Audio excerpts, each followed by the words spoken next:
Hey, I'm Gerald. This is Terry. This is Shane. We're three brothers together. Well, here we are again. It's raining. We've used house wrap over our roof system. This is temporary shelter to keep us out of the rain. Got a few drips, no biggie. We used Advantech subflooring so it can take the water, whatever's dripping on the floor. So today, as you can see, we're looking at the inside. And now, today we're going to finish out our ceiling joist here, and we're just going to put a 2x4, a cleat, right along through there on both sides. Then we've got to cut out an attic access hole for ventilation above that. And then we're going to put in an attic access opening between these three studs here. And I'll be explaining that as we go. I typically wait until after we've got it under roof, or under at least some temporary roof, before I ever put those in. Simply because it's easier done, you're in the shade, and it's not as difficult. We'll do those things today. So, anytime you're doing an addition like this, you just have to take the time to go through the process, and it can be lengthy. But when you're doing this on a home that's already existing, and of course, me and the brothers are doing this for ourselves, and that's the key to it.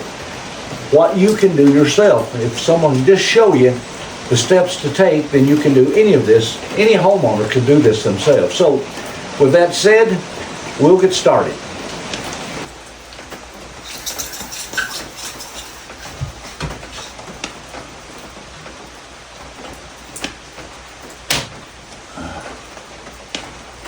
Let's see it. Here. Take a pencil, make you a marker. I just have to see it in a place or two.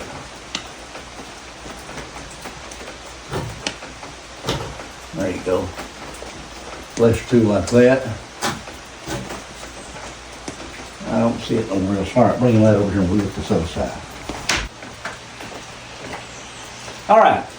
I went out in our scrap pile and I got the little bird's mouth notches that I cut out for my rafter seat, and rather than try to cut this slope on a 2x4 that we're going to mount on this wall, I just went and got two of these, and here's what it does. It allows me to put that right there, and it takes away the need for me to have to cut that slope on my 2x4 cleat along this wall. So I'm just going to simply use that as a starter, and my 2x4 will come out here close enough, and I don't have to do that. And all I'm trying to do here is just trying to use what I've got effectively so that it doesn't cause me a lot of grief. There can be a lot of grief to this when you're trying to do this yourself, and so little things like this right here just help you speed up the process and doesn't require as much math. Sometimes if you're unfamiliar with construction math, cutting these long cuts, which is the tail cut right here, and the seat cut, this just came out of that 2x6 right there. So we're going to use these. So hang on to your scrap for a while till you get all your framing members in.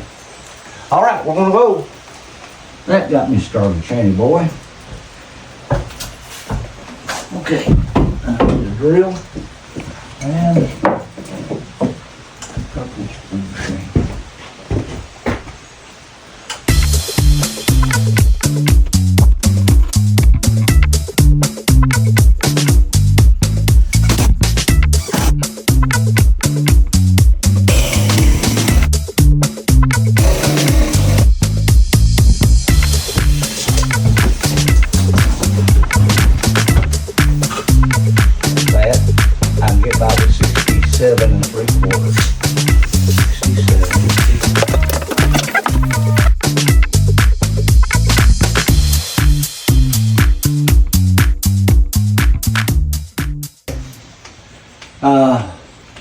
My brothers want to use this walk-in closet as a place to put their hunting gear and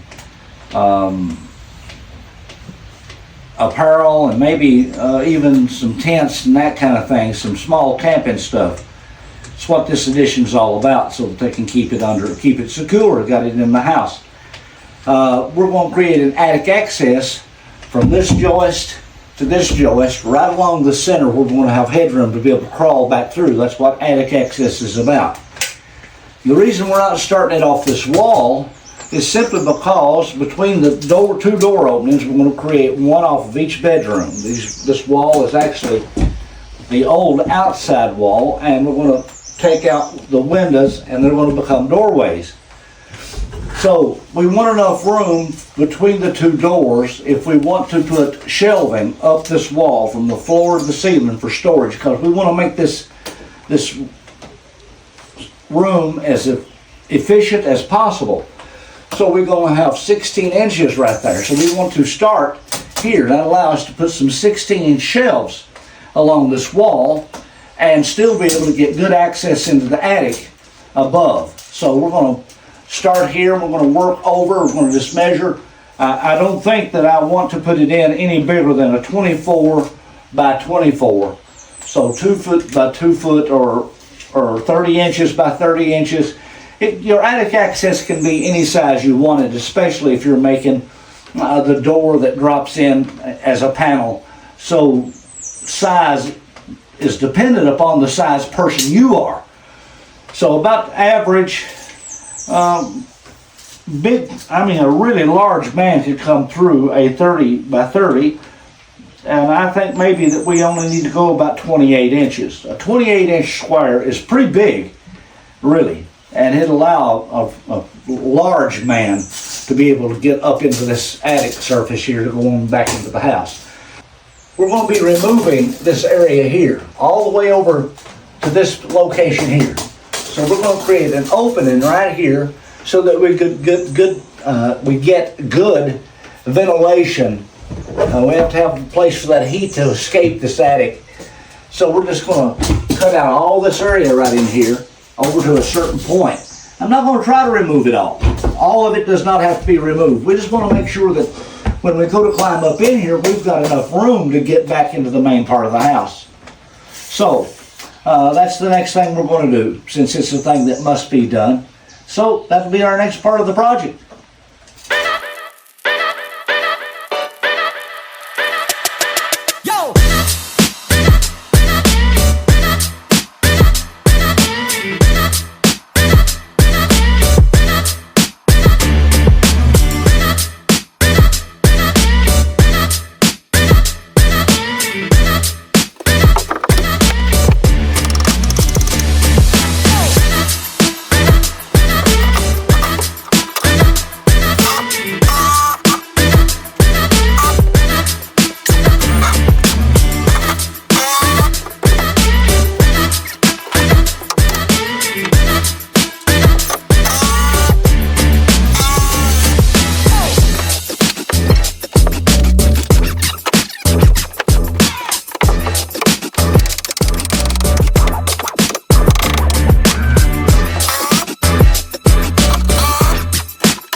All right, so we've got this in. If you notice, we've been using 3.5 inch drywall screws to do most of this work.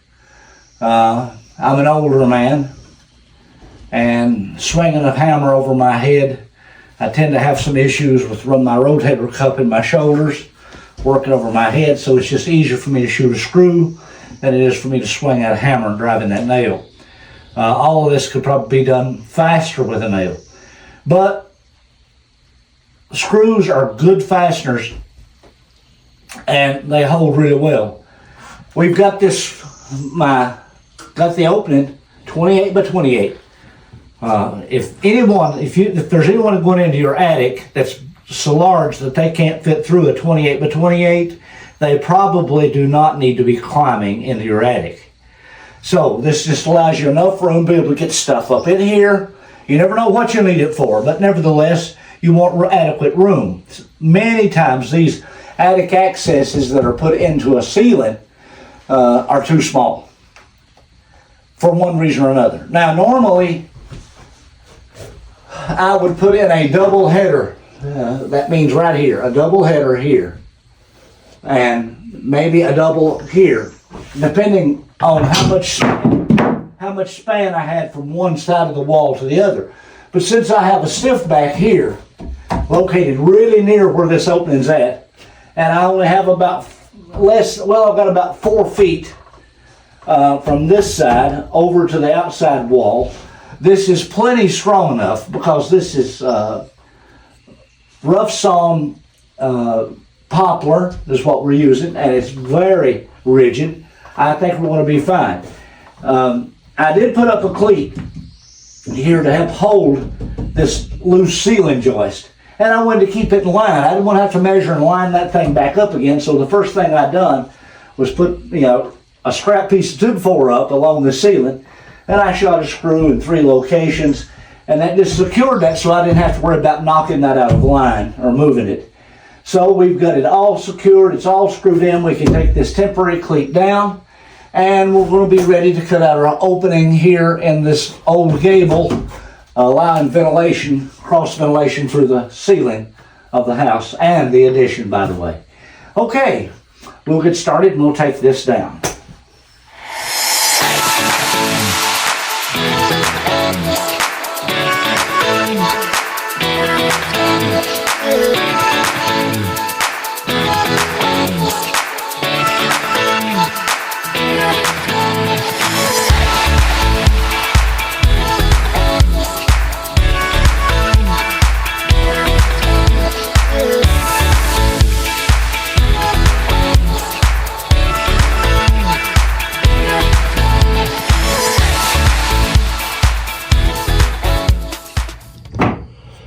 From the looks of things in my attic,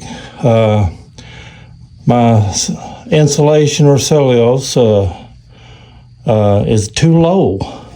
This might have been okay back in the day, but it ain't too good this day. So I'm going to need to buy some insulation and have it blown in because it's too low, and I'll lose a lot of heat or lose a lot of cool air because I don't have it.